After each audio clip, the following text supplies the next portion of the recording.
बच्चों, स्वागत है आप सभी का हमारी आज की क्लास में। आज की क्लास में बच्चों हम प्रकाशिकी अर्थात ऑप्टिक्स पर इम्पोर्टेंट जो न्यूमेरिकल्स बोर्ड एग्जाम में आते हैं उन पर डिस्कशन करेंगे। तो यहाँ पर ये जो सीरीज है ये हम स्टेप बाय स्टेप जैसे जैसे यूनिट जैसे जैसे चैप्टर में जिन जो जो न्यूमेरिकल इम्पोर्टेंट है हम उन पर डिस्कस करेंगे और ये केवल न्यूमेरिकल बेस्ड होगी। हमारी जो क्लास होगी ये वाली न्यूमेरिकल बेस्ड हम क्वेश्चंस करवाएंगे। बाकी जो हमारा पीवाईपी अर्थात प्रीवियस ईयर के जो पेपर सॉल्व हो रहे हैं या फिर इम्पोर्टेंट क्वेश्चंस की जो मैग्नेट वाली सीरीज है वो हमारी लाइव क्लासेस में होती है। ठीक है, तो यहाँ पर जो हमारे पास अब न्यूमेरिकल स्टार्ट होंगे तो यहाँ पर हम ऑप्टिक्स अर्थात प्रकाशिकी के छोटे न्यूमेरिकल से डिस्कशन करना स्टार्ट करते हैं। ठीक है, तो किस प्रकार के प्रश्न बोर्ड एग्जाम्स में देखने को मिलते हैं उन पर अगर हम डिस्कस करें तो हम यहाँ पर देख लेते हैं। तो सबसे पहले अगर हम बात करें अपवर्तनांक वाले जो न्यूमेरिकल हैं वो अक्सर देखने को मिल जाते हैं बोर्ड एग्जाम्स में। जैसे आपका प्रश्न है, बहुत ही सिंपल प्रश्न है आपका कि वायु के सापेक्ष कांच का अपवर्तनांक। जब भी इस प्रकार से होगा कि वायु के सापेक्ष कांच का अपवर्तनांक, तो हमें पता है अपवर्तनांक n होता है, हम n से प्रदर्शित करते हैं या कभी कभी म्यू से भी किया जाता है। ठीक है, n या म्यू दोनों में से किसी से भी किया जा सकता है। तो यहाँ वायु कांच का जो अपवर्तनांक है वो तो हमने n से रख लिया। अब है किसके अकॉर्डिंग? वायु के सापेक्ष कांच का। तो वायु की वजह से यहाँ पर बेस में लिखते हैं a, क्योंकि एयर है, वायु मतलब एयर, तो वायु के सापेक्ष कांच का, तो ANG। ठीक है, कांच के लिए ग्लास यूज किया, तो वायु के सापेक्ष कांच का अपवर्तनांक इस तरीके से लिखा जाता है। वैल्यू दे रखी है हमें 3/2 है।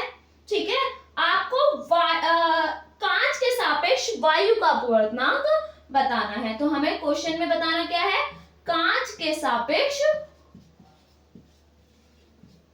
वायु का अपवर्तनांक।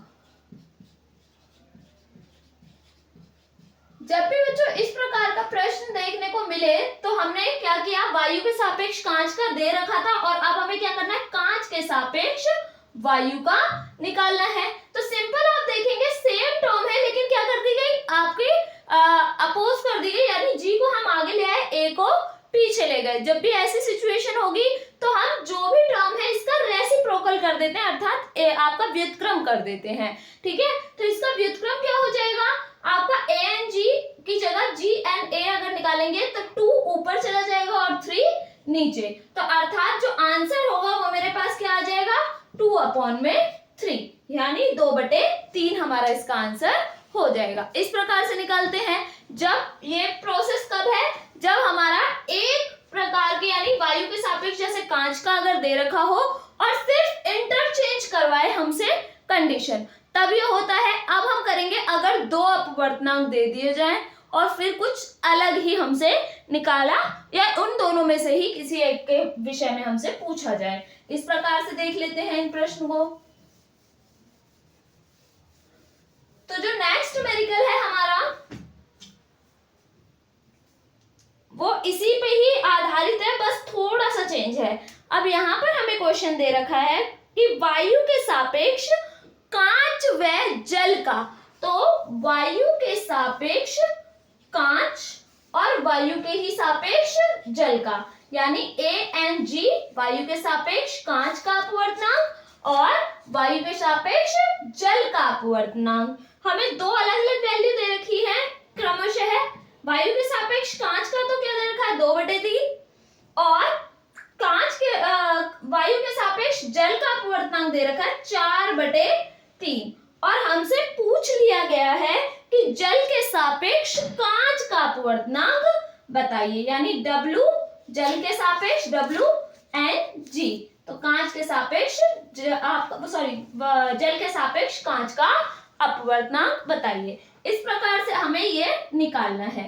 तो हमें जब भी इस प्रकार का प्रश्न देखने को मिलेगा तो सबसे पहले आप देखेंगे दोनों कंडीशन मुझे एयर के द्वारा दे रखी है, अर्थात वायु के सापेक्ष दे रखे हैं अपवर्तनांक, ठीक है। और मुझे जो पीछे लिखा हुआ है यानी ग्लास और वाटर, इन दोनों के बिहाफ पे निकालना है, ठीक है। अब ये हमारा जल के सापेक्ष कांच का भी कह सकता है या कांच के सापेक्ष जल का भी कह सकता था बेटे, ठीक है। तो इसमें आपका इंटरचेंज हो जाते, अगर हम करना चाहें, क्वेश्चन करना चाहे तो वो कर सकता है। तो यहाँ पर WNG जो होगा, जब भी ऐसी स्थिति आए तो हमें क्या करना है, जो वैल्यू पीछे है, जैसे यहाँ पर G पीछे है तो हम G वाली टर्म को ऊपर रखेंगे, जो भी पीछे होगा वो अंश में और जो आगे होगा वो हर में आ जाता है। तो यहाँ पर G हमारा पीछे है तो ये क्या आ जाएगा, अंश में, यानी ANG अंश में और ANW हमारा हर में आ जाएगा। इस प्रकार से हम ले लेंगे ANG की वैल्यू क्या है बेटे हमारे पास 2/3 और इसके साथ आपका ANW की जो वैल्यू है, तो ANW की वैल्यू हमारे पास 4/3, ठीक है। इस तरीके से कह सकते हैं। अगर आप इसको ऐसे ले जाएंगे, यानी फर्स्ट टर्म को फोर्थ के साथ और सेकंड टर्म को थर्ड के साथ मल्टीप्लाई करेंगे तो बन जाएगा क्या, 2 इंटू में 3 और ये 3 इंटू में 4, 3 से 3 कैंसिल, 2 1 जा 2, 2 2 जा 4। तो हमारा जो WNG का मान आ जाएगा वो हमारा क्या आ जाएगा, 1/2 आ जाएगा, ठीक है। नेक्स्ट जो क्वेश्चन है हमारा अपवर्तनांक के आधार पर किस प्रकार से बन जाता है बच्चों, तो हमारा प्रश्न है किसी माध्यम में प्रकाश की चाल।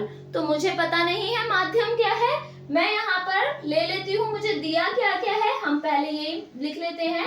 दिया है किसी माध्यम में प्रकाश की चाल, तो मैं इसको v लिख सकती हूँ चाल को, ठीक है। कितनी है, 1.5 गुणा 10⁸ मीटर प्रति सेकेंड है। इसी माध्यम में, यानी इस माध्यम में से वायु से जाने वाली किरणें, तो इस माध्यम से वायु में जाने वाली, तो ये कोई एक माध्यम है जिसमें प्रकाश की चाल v1 है और ये माध्यम 2 है जो कि क्या है, वायु है, ठीक है। तो वायु में तो प्रकाश की चाल c हो जाएगी, तो सिंपल हम यहाँ पर c लिख सकते हैं 3.0 या आपका 3 गुणा 10⁸ भी लिख सकते थे हम, मीटर प्रति सेकेंड, ठीक है। तो हमें यहाँ पर कहा गया है कि अगर किसी माध्यम में प्रकाश की चाल v है हमारे पास, या चाल जो है वो है, और इस माध्यम से अगर वायु में जाने वाली किरण के लिए क्रांतिक कोण का मान, क्रांतिक कोण होता है हमारे पास साइन c से हम प्रदर्शित करते हैं, ठीक है। तो तो इस तरीके से हम इसको समझेंगे किस प्रकार से बच्चों, कि हमारे पास सबसे पहले मुझे क्या निकालना पड़ेगा, अपवर्तनांक। सबसे पहला काम क्या है हमारा, इसमें अपवर्तनांक निकालने का कार्य है, ठीक है। और अपवर्तनांक n बराबर जो हमारे पास फॉर्मूला हो जाएगा वो होगा C/v, ठीक है। यानी प्रकाश की चाल और आपका माध्यम की चाल, ऐसे लिख सकते हैं, या दूसरे माध्यम में प्रकाश की चाल तथा पहले माध्यम में प्रकाश की चाल का अनुपात, ऐसे भी लिखा जा सकता है। तो यहाँ पर C का मान हमारे पास 3.0 गुणा 10⁸ और V का मान हमारे पास 1.5 गुणा 10⁸ है। 10⁸ से 10⁸ कैंसिल हो जाएगा, पॉइंट से पॉइंट हटा दो, 15 बन गया, 15 दूनी 30। तो यानी n का मान जो आ गया वो क्या आ गया, 2, और अपवर्तनांक का कोई मात्रक नहीं होगा, ठीक है। तो यहाँ पर हम n की वैल्यू हमारे पास 2 आ गई, अर्थात अपवर्तनांक आ गया, ठीक है। अब साइन c का जो मान होगा, साइन c हमारा क्या होता है, 1/, या बेसिकली हम ये लिख सकते हैं कि n बराबर, अर्थात अपवर्तनांक जो है वो क्या होगा, 1/, साइन c के बराबर होता है, ऐसे लिखा जा सकता है। तो वेरी ऑब्वियस है, अगर मैं साइन c को लिखूंगी तो फॉर्मूले के आधार पर ये क्या हो जाएगा, 1/n के बराबर। तो साइन c बराबर n की वैल्यू क्या है, 2, तो 1/2। अब 1/2 साइन की वैल्यू कब होती है, 1/2 साइन 30 पे, साइन 30 डिग्री पे होता है 1/2। तो यहाँ पर साइन से साइन अगर हम कैंसिल कर लेंगे तो c का मान क्या आ जाएगा, 30 डिग्री आ जाएगा, ठीक है, तो इस तरीके से हम लिख सकते हैं।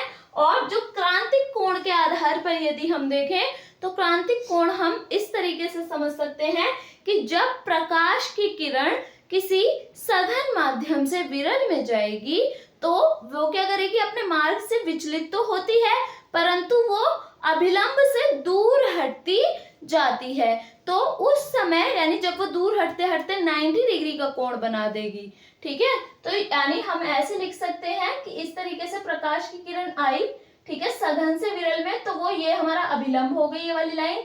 इससे क्या होती जाएगी, दूर हटती जाएगी, दूर हटती जाएगी। और जब वो ऐसे निकल जाए यानी विरल माध्यम में जब आपका क्या हो जाएगा, जो क्रांतिक कोण है वो हो जाएगा मेरा सघन माध्यम में बना वह कोण।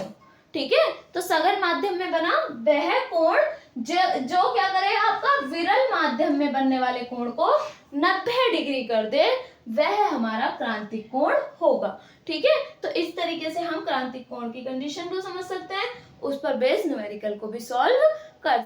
इसके बाद जो हमारा नेक्स्ट क्वेश्चन होगा उसमें हमारा संयुक्त लेंस की फोकस दूरी भी यूज हो सकती है। ठीक है, ये भी प्रश्न बहुत अच्छा है, इस प्रकार के प्रश्न भी आने की संभावना होती है बोर्ड एग्जाम में। तो क्वेश्चन है हमारा, उत्तल लेंस की फोकस दूरी। उत्तल लेंस की फोकस दूरी दे रखी है मुझे, तो यहां पर दिया है उत्तल लेंस की फोकस दूरी, यानी मैं लिख सकती हूँ f1 कितनी दे रखी है मुझे, 10 सेंटीमीटर। तो उत्तल लेंस की फोकस दूरी 10 सेंटीमीटर तथा अवतल लेंस की फोकस दूरी 50 सेंटीमीटर है। ठीक है, अवतल लेंस के लिए मैं लिख लेती हूँ यहाँ पर f2, और f2 अवतल लेंस के लिए फोकस दूरी है, कितनी दे रखी है हमें, 50। हमें पता है उत्तल लेंस की फोकस दूरी धनात्मक तथा अवतल की फोकस दूरी ऋणात्मक होती है, तो ये क्या हो जाएगा, माइनस का 50 सेंटीमीटर हो जाएगा। आगे हमें प्रश्न के अकॉर्डिंग दे रखा है दोनों लेंस संपर्क में रखे गए हैं, अर्थात उत्तल और अवतल दोनों को क्या रखा गया, सटाकर रखा गया है, यानी हमने उनको संपर्क में रखा है। इस संयोजन से यानी जब हम इनको सटाकर रख देते हैं कुछ इस प्रकार से कि यहाँ पर मेरा एक उत्तल और एक अवतल लेंस को हमने क्या कर दिया, यहाँ पर संयोजन कर दिया, एक साथ इनको रख दिया। ठीक है, तो कुछ इस प्रकार से हम इसको ले सकते हैं। तो इस स्थिति में हमें इसकी फोकस दूरी दे रखी है f1 और इसकी फोकस दूरी है f2, और इस संपर्क ये दोनों संपर्क में रखे हैं इस संयोजन से, तो ये संयोजन हो गया इनका, इस संयोजन से 25 सेंटीमीटर की दूरी पर। तो यहाँ पर हमने एज्यूम कर लिया क्या है, 25 सेंटीमीटर की दूरी पर कोई वस्तु रखी है, अर्थात हमें वस्तु की दूरी दे रखी है, u की वैल्यू हमें दे रखी है 25 सेंटीमीटर। u हमेशा हमारा नेगेटिव होता है यानी माइनस में होता है। ठीक है, आगे हमसे पूछा गया है वस्तु के प्रतिबिंब की स्थिति, तो हमें प्रतिबिंब की स्थिति बतानी है, v क्या होगी, यानी v का मान हमें इसमें निकालना होगा। ठीक है, चलो निकाल कर देख लेते हैं। सबसे पहले अगर हमने दोनों लेंसों को आपस में संपर्क में रखा है तो पहले तो मुझे इनका संयोजन ही देखना पड़ेगा। ठीक है, तो संयुक्त लेंस की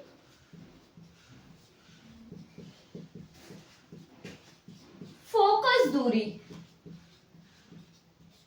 तो संयुक्त लेंस की फोकस दूरी क्या होती है बच्चों, 1/f बराबर 1/f1 प्लस 1/f2।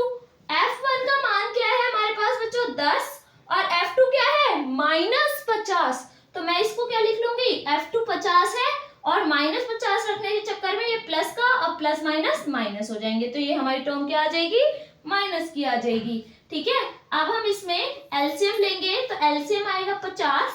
ठीक है, 50 अगर मेरे को 10 को 50 बनाना है तो 5 से मल्टीप्लाई ऊपर नीचे करेंगे, अर्थात यहाँ 5 आ जाएगा और 50 की मल्टीप्लाई हमें 1 से करनी पड़ेगी नीचे 50 लाने के लिए, तो ऊपर भी 1 से ही हो जाएगी, यानी 5 - 1 आ जाएगा, तो 4/50 आ जाएगा इसकी जो वैल्यू है।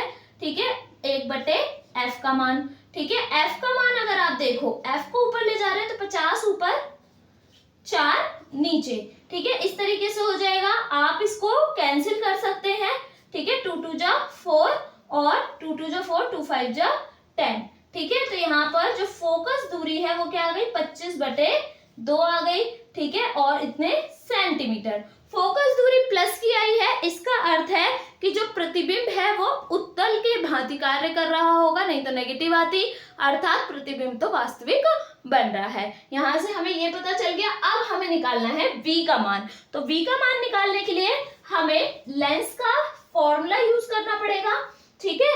तो यहाँ पर हम नेक्स्ट स्टेप में करेंगे लेंस के सूत्र से। लेंस का सूत्र हमारा क्या होता है बच्चों, 1/में f is equal to 1/v minus 1/u। अगर यहाँ पर दर्पण होता तो प्लस होता है, आपका लेंस है तो माइनस लेंगे। तो यहाँ पर हमें क्या निकालना है, v का मान निकालना है। तो मैं v को अलग रख लेती हूँ, यहाँ पर 1/में f, u इधर आएगा तो प्लस में हो जाएगा क्योंकि माइनस का है इधर, तो 1/u बराबर 1/v, अर्थात हम कह सकते हैं 1/v बराबर क्या आ गया, 1/में f। f की 1/f की वैल्यू क्या हो जाएगी, यहाँ पर अगर आप देखें तो 1/f की वैल्यू यहाँ पर 4/50 थी, यानी 2/25 हो जाएगी। अगर मैं f की वैल्यू 25/2 है तो 1/f की क्या हो जाएगी, आपका उल्टा हो जाएगा, यानी 2 ऊपर 25 नीचे। तो यहाँ पर क्या हो जाएगा, 2/25 आपका प्लस का है यहाँ पर, और u की वैल्यू हमारे पास क्या दे रखी है, -25, तो ये हो जाएगा -25। फिर यहाँ पे क्या कंडीशन आ जाएगी, प्लस माइनस माइनस 1/25 आ जाएगा। फिर 1/v बराबर 25, हम क्या ले लेंगे, यहाँ पर एलसीएम ले लेंगे, और यहाँ पर क्या बन जाएगा मेरे पास बच्चों, 2 - 1, 2 में से 1 गया, 1 बचेगा, 1/25, और v का मान जो है वो क्या आ गया, 25 ऊपर जाएगा, ठीक है, क्योंकि मैं v को ऊपर लेकर गई, तो 25 सेंटीमीटर, और v का मान भी क्या आया है, प्लस आया है।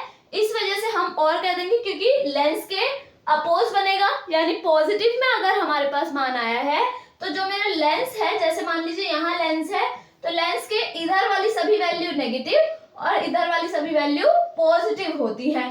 तो यहाँ पर जो लेंस है, संयुक्त लेंस है, वो उत्तल की भांति कार्य कर रहा होगा, और बनने वाला प्रतिबिंब जो कि पॉजिटिव दिशा में आया है, तो जब भी लेंस के दाईं ओर प्रतिबिंब बनेगा तो वो प्लस का बनेगा और वो वास्तविक बनेगा, ठीक है। तो यानी जो प्रतिबिंब है लेंस से 25 सेंटीमीटर की दूरी पर बनेगा और वास्तविक प्रतिबिंब बनेगा, या वास्तविक होगा। जो मेरा प्रतिबिंब है वो कैसा हो जाएगा, वास्तविक हो जाएगा, ठीक है। आई होप आप सभी को समझ में आया होगा। Thank you so much for watching.